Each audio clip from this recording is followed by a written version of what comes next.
नमस्कार. Hello doctor कार्यक्रमात मी नलिनी राऊत आपल्या सर्वांचे मनपूर्वक स्वागत करते. आज आपल्याकडे नम्म वैद्यशाला मधून डॉक्टर संतोष इनामदार आले आहेत. आजचा आपला विषय आहे आर्थरायटिस किंवा सांधेदुखी. Hi doctor, welcome to hello doctor. Thank you. Firstly सांधेदुखी किंवा आर्थरायटिस म्हणजे काय? साधारणतः सांधेदुखी हा तुमच्या जर सांध्यांमध्ये बऱ्यापैकी म्हणजे वारंवार सातत्याने जर तुमचे सांधे दुखत असतील तर तो प्रकार आपण सांधेदुखी म्हणून घेऊ शकतो.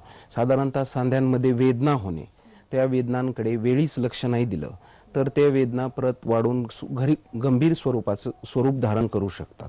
त्याच्यामुळे साधारणतः अशा वेळेस आम्ही त्या वेदनांकडे लक्ष देऊन त्याच्याकडे औषध उपचार करणं फार गरजेचं आहे.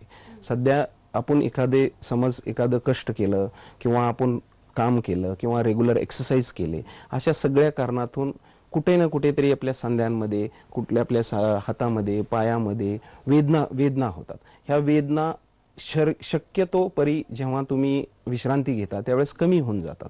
पण मात्र जर समज तसं नाही झालं, तुम्ही औषध उपचार केले तरी ते कमी होत नाहीत, वारंवार त्याचा त्रास होतोय, सांध्यांमध्ये दुखावा निर्माण होतोय, वेदना होत आहेत, मग अशा वेळेस तो सांधेदुखी, वेदनादुखी हा संधिवात, आमवात वगैरे असे प्रकार होऊ शकतात. आता आपला एक कॉल आला आहे. हॅलो हॅलो मॅडम, माझं नाव किरण आहे.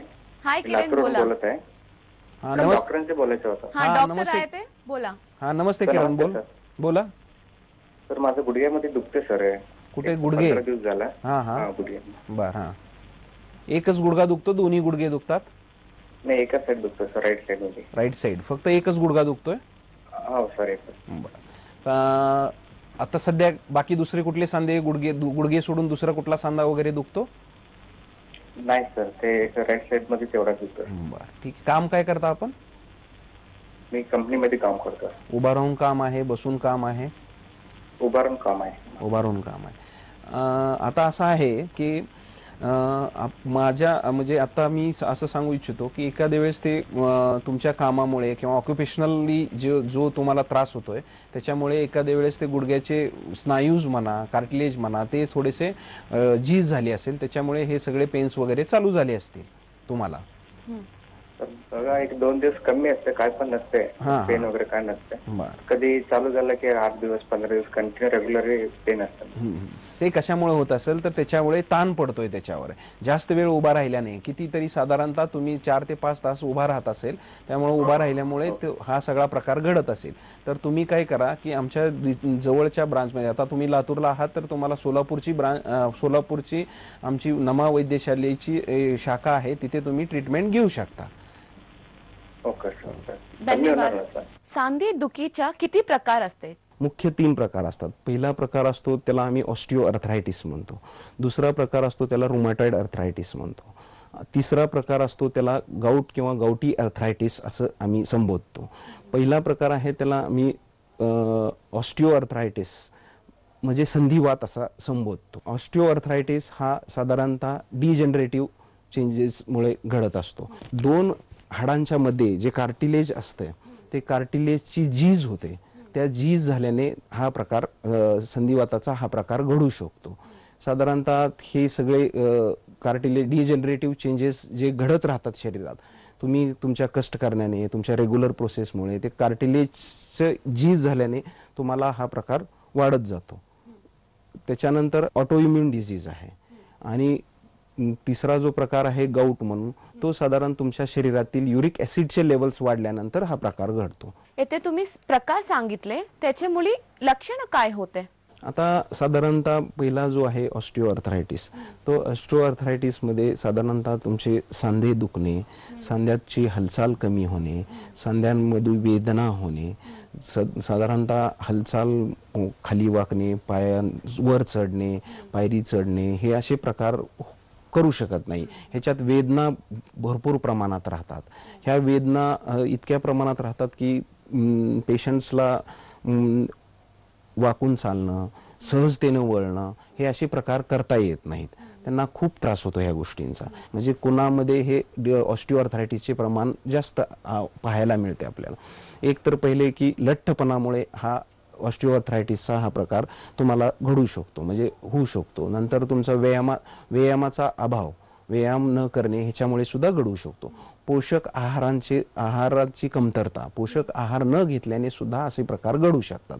आणि चौथा आणि महत्त्वाचा प्रश्न म्हणजे धूम्रपान किंवा थोड्या सवयी, हॅबिट्स ज्याला म्हणतो आपण, त्या हॅबिट्स असल्या कारणाने सुद्धा हा प्रकार होऊ शकतो. लठ्ठपणा म्हणजे तुमच्या शरीरात जास्त प्रमाणात झालेली चरबी किंवा फॅट्स म्हणतो आम्ही, मेद म्हणतो त्याला.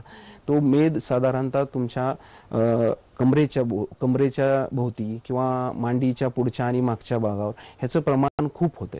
त्याच्यामुळे काय होतं की ह्या प्रमाणात फॅट्स वाढल्याने किंवा मेदचे प्रमाण वाढल्याने कमरेच्या भोवती किंवा मांडीच्या भागात हे वाढल्यामुळे कमरेचा आणि गुडघ्याचा जो नॅचरल ॲक्सेस असतो तो ॲक्सेस थोडासा डिस्टर्ब होतो. तो डिस्टर्ब झाल्या कारणाने सर्व शरीराचा वजन हे गुडघ्यांवर पडते. गुडघ्यांवर पडल्यामुळे त्याच्यावर खूप ताण पडतो. अल्टिमेटली तो ताण त्या कार्टिलेजवर पडतो. ते दोन हाडांच्या मधला जे कार्टिलेज आहे, बोन्स आहे, त्याच्यावर ताण पडल्यामुळे त्याची अल्टिमेटली झीज व्हायला चालू होते. असा लठ्ठपणा हा तुमचा थोडक्यात गुडघ्यांच्या ह्याच्यावर इफेक्ट करतो. पण नंतर असं होतं की जेव्हा गुडघे दुखतात, गुडघे उठताना तुम्हाला त्रास होतो, गुडघ्यांमध्ये कडकड असा आवाज येतो, हे सगळे सुरुवातीचे त्याचे लक्षणं आहेत. म्हणजे हे लठ्ठपणा हळूहळू तुम्हाला ह्या संधिवाताकडे नेऊ शकतो. नवीन लाईफबॉय सिल्वर शीट फॉर्म्युला देतो आंघोळ करताना फ्लूच्या जंतूंपासून स्ट्रॉंग सुरक्षा. आता 4 लाईफबॉय पॅक सोबत मिळवा 1 मोफत. ये ना कधी, एनी टाइम. अरे तू तू इथं कशी काय? तू घरात चटई घालतोस का? हो, नेहमीच. नेपाळी बाबाने सांगितलं होतं मला. नेपाळी बाबाचं नाव थापा असं होतं का रे? संसार सुखाचा पण बिन लग्नाचा. झी मराठी सादर करीत आहे नाटक इडियट्स आपल्या जवळच्या नाट्यगृहात. मुलं वाढत असताना सोबत येतात जर्म्स आणि इन्फेक्शनचा अधिक धोका. म्हणून आपल्याला हवं स्ट्रॉंग डेटॉल प्रोटेक्शन, कारण की डेटॉल देतो सुरक्षा 100हून अधिक आजार पसरवणाऱ्या जर्म्स पासून. आई मानते डेटॉल धुतलेला. सेसा, तुमच्या केसांचा डॉक्टर. क्षीरपाक विधीने निर्मित तुमच्या केसांच्या सर्व समस्यांचा उपाय सेसा. ओ नो, डाग. सगळी मेहनत आणि वेळ वाया गेला. आपल्या महाग डिटर्जंटने धुतल्या रगडल्यानंतर देखील डाग राहून गेला. व्हॅनिश असता तर हा कधी राहिला नसता. व्हॅनिश मध्ये आहे 10x ऍक्टिव्ह ऑक्सिजन पॉवर, जी देते अद्भुत stain removal. Any fabric, any colour, any stain. Vanish, trust pink, forget stains. आज कोणाला खायचं? जस्ट जेली बॉटल की बेर? आलो मोठे झाल्यावर धोकादायक ठरू शकतात. फसवलं बोतलला. चल बोतलला फसवूया. वाचलो. तुम्हाला फसतोच करतो ना. Just jelly. निव्हिया सॉफ्ट मुळे मला जाणवतो ताजेपणा. पूर्वी कधीही नव्हता इतका. किती मुलायम, किती ताजं, किती हलकं. ह्याच्यामुळे माझ्या त्वचेला मिळतो ताजेपणा. निव्हिया सॉफ्ट फक्त 36 रुपयांपासून सुरू.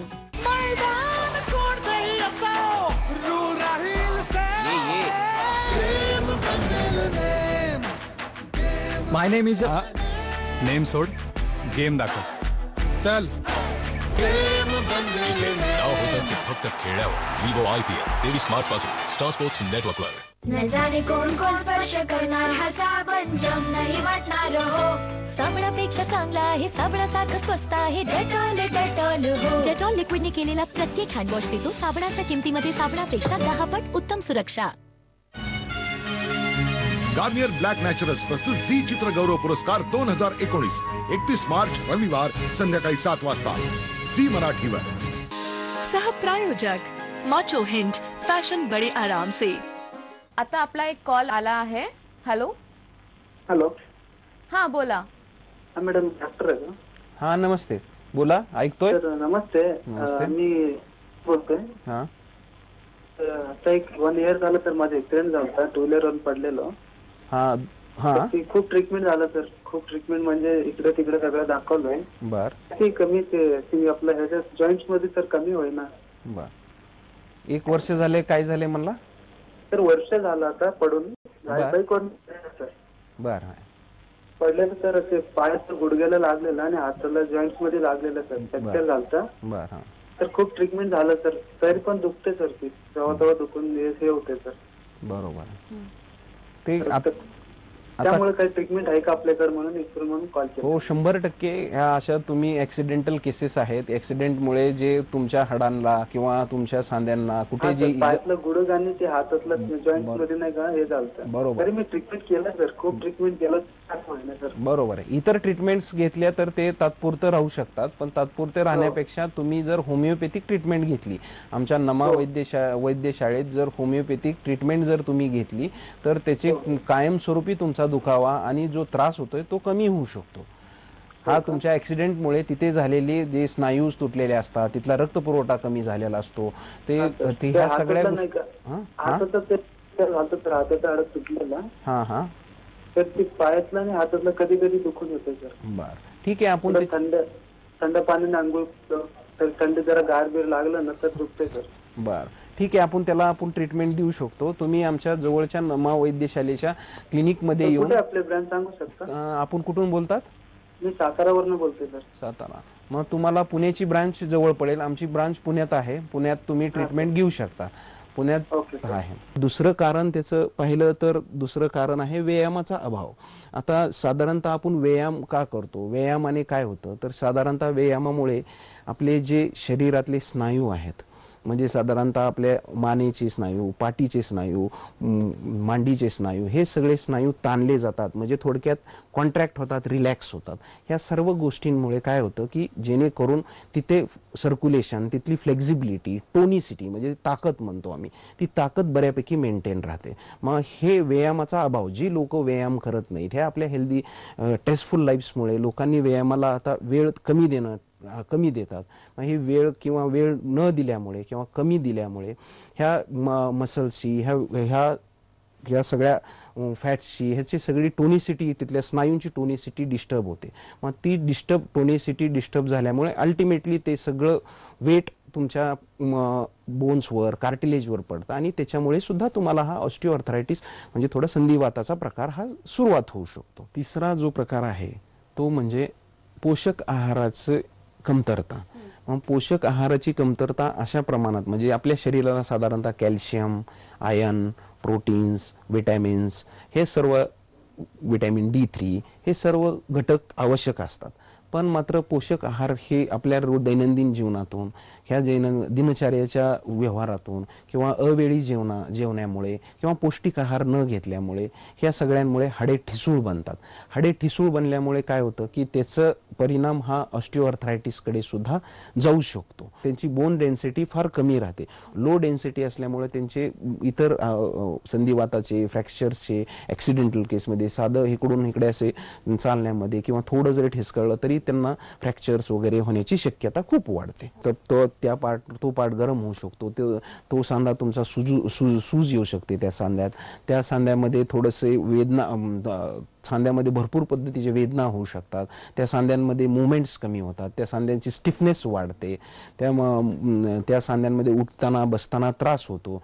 त्यामध्ये कडकड असा आवाज यायला चालू होतो. आता पहिले पाहायला गेलं तर साधारणतः की आपण जेव्हा पाहत होतो की जेव्हा इतर आजार जेव्हा असतात तेव्हा हे सांध्याचे आजार हे जनरली आपल्याला ओल्ड एजमध्ये म्हणजे 40-50च्या पुढे जाणवायचे.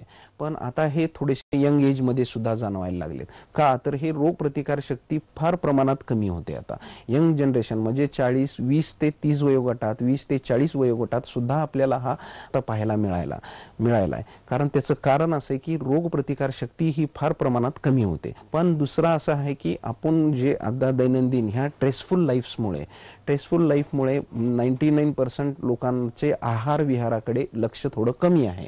साधारणतः जे फायब्रिन डाएट आहे, कॅल्शियम डाएट आहे, आयर्न डाएट आहे, ह्या डाएटकडे लोकांचं थोडं लक्ष कमी आहे. आणि महत्त्वाचा इम्पॉर्टंट प्रकार आहे तो म्हणजे गाऊट. आम्ही त्याला गाऊट म्हणतो. तो साधारणतः युरिक ॲसिडच्या प्रमाण म्हणजे लेवल ऑफ युरिक ॲसिड थोड्याशा हायर साईडला असतात, त्याच्यामुळे तो होतो. साधारणतः ग्रेट टो पासून म्हणजे आपल्या पायाच्या मोठ्या अंगठ्यापासून हा आजार चालू होतो. मग तो कसा होतो त्याचं कारण काय आहेत ते मी आता तुम्हाला समजून सांगतो. तर त्याच्यातलं गाऊट आर्थरायटिस किंवा गाऊट म्हणतो आपण, त्याच्यात कसं असतं की युरिक ॲसिडच्या लेवल्स खूप प्रमाणात वाढतात. आता साधारणतः आपण जे फूड घेतो किंवा आपण जे जेवण करतो, जे साधारणतः सी फूड आहे किंवा मग तुमचे अंड मटण मीट फूड आहे किंवा फ्लॅश आहे, फ्रूट्स आहेत, व्हेजिटेबल्स आहेत, त्याच्यातून आपल्याला युरिक ॲसिड म्हणून एक घटक मिळतो, द्रव्य आहे. ते युरिक ॲसिड हे विषारी द्रव्य आहे, शरीराला फार पोषक आहे अशातला प्रकार नाही, पण ते शरीरात गेल्यानंतर ते त्याचं प्रमाण ते रक्तात मिसळल्यानंतर युजली म्हणजे नियमाप्रमाणे किंवा नॉर्मल बॉडीमध्ये ते किडनी वाटे ते बाहेर मूत्र विसर्जन थ्रू निघून जात असते. ही झाली नॉर्मल प्रोसिजर, हे नॉर्मल प्रोसिजर आहे.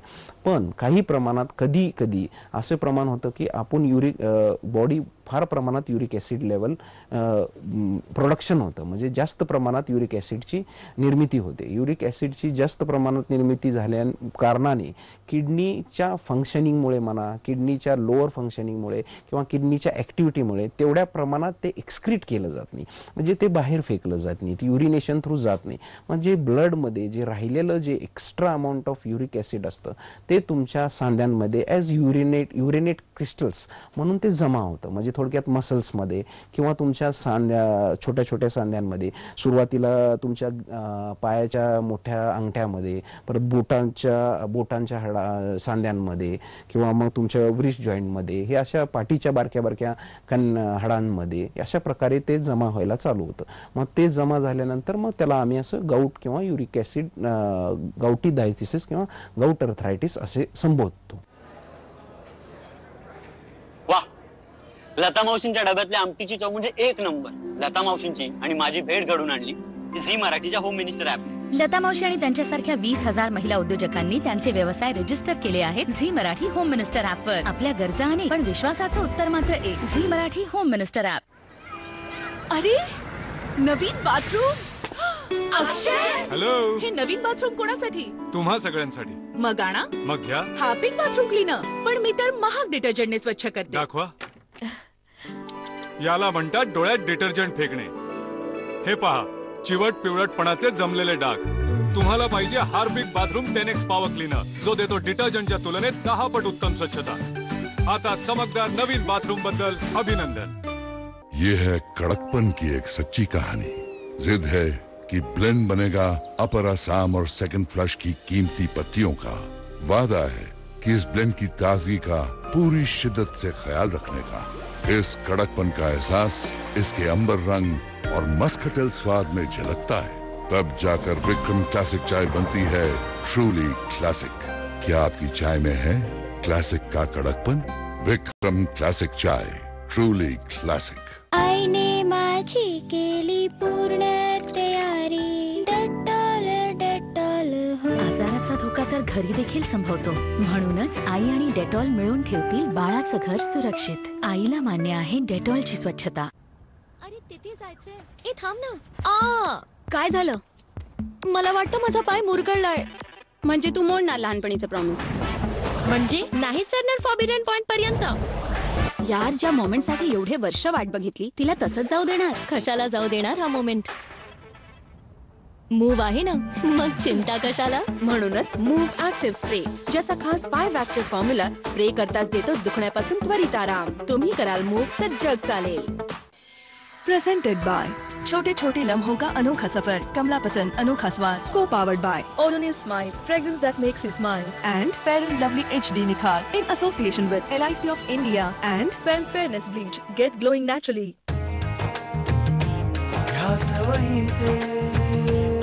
घ्याचा काय प्रेम जुनेच आहे.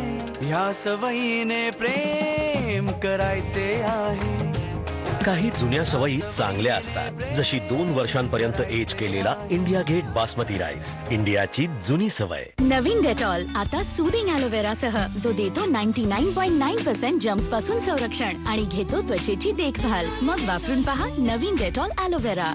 नवीन डेटॉल ॲलोवेरा आता फक्त 25 रुपयांमध्ये. आता आपला एक कॉल आला आहे. हॅलो, हा बोला. हॅलो, मी श्रद्धा बोलतेय. हाय श्रद्धा, बोला. कुठून कॉल करते? मी कुर्ल्यावरून बोलतेय. डॉक्टर आहे, प्रश्न बोला. ओके. हा श्रद्धा, बोला.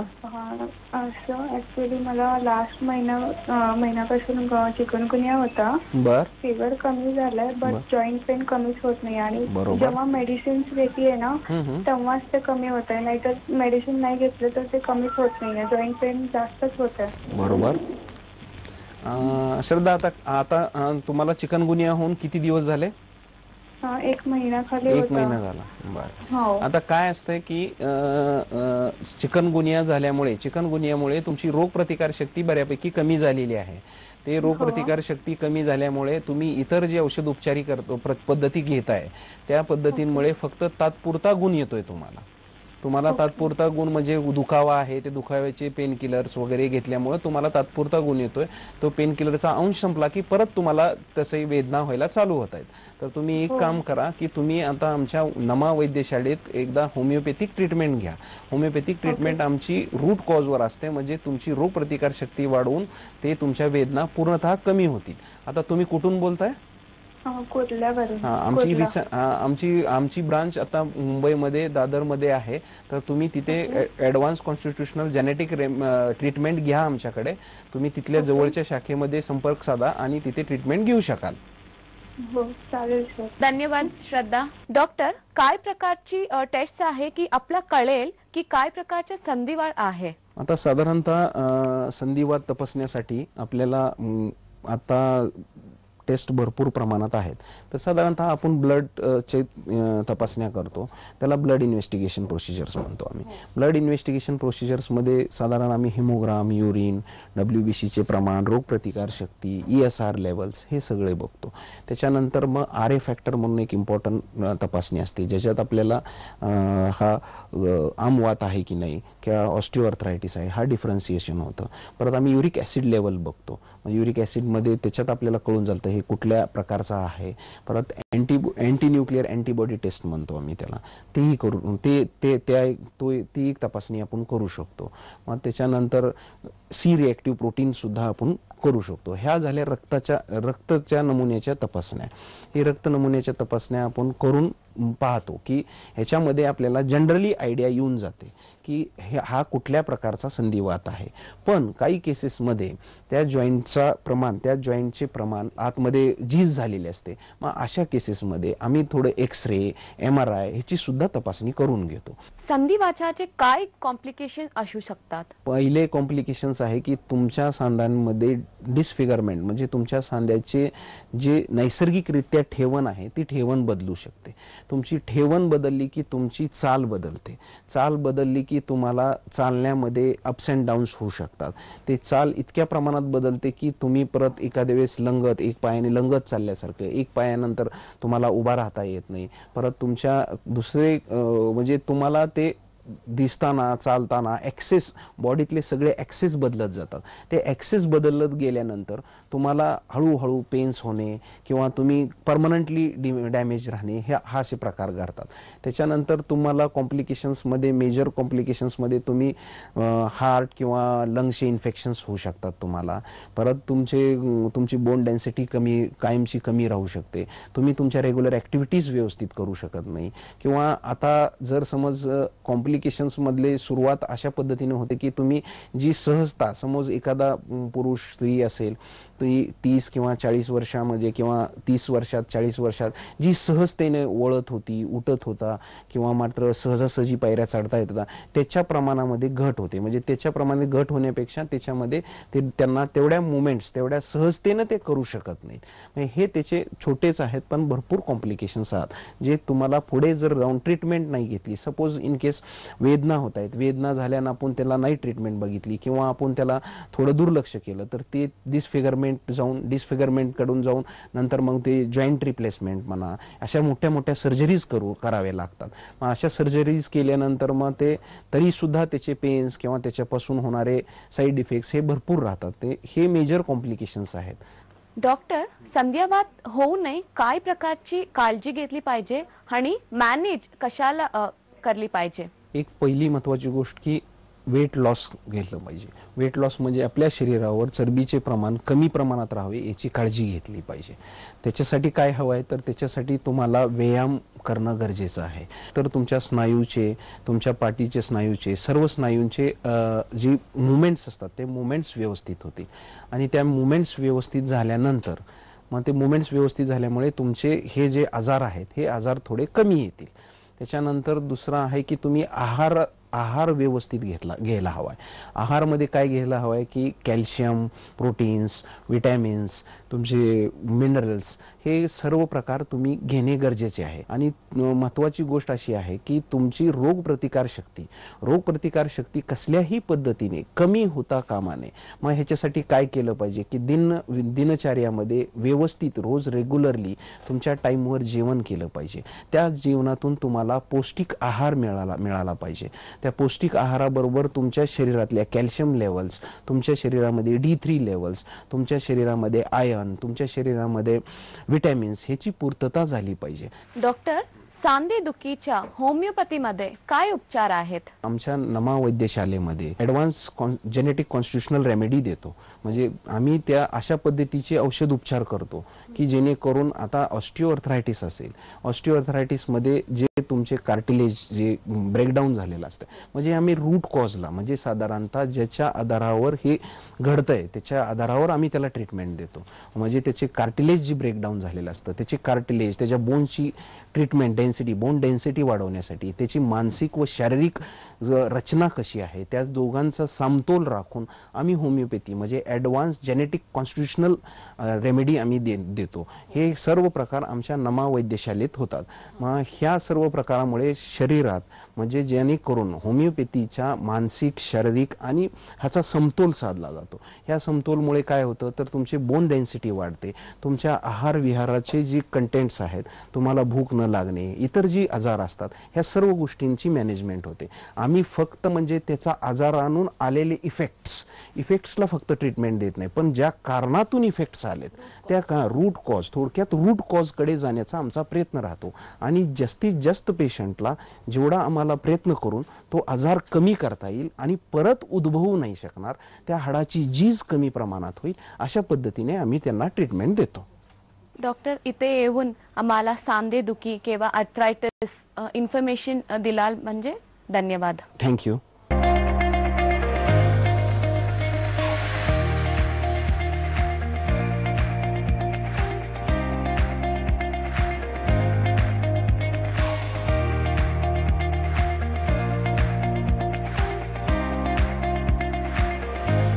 तुम्ही तुमच्या DTH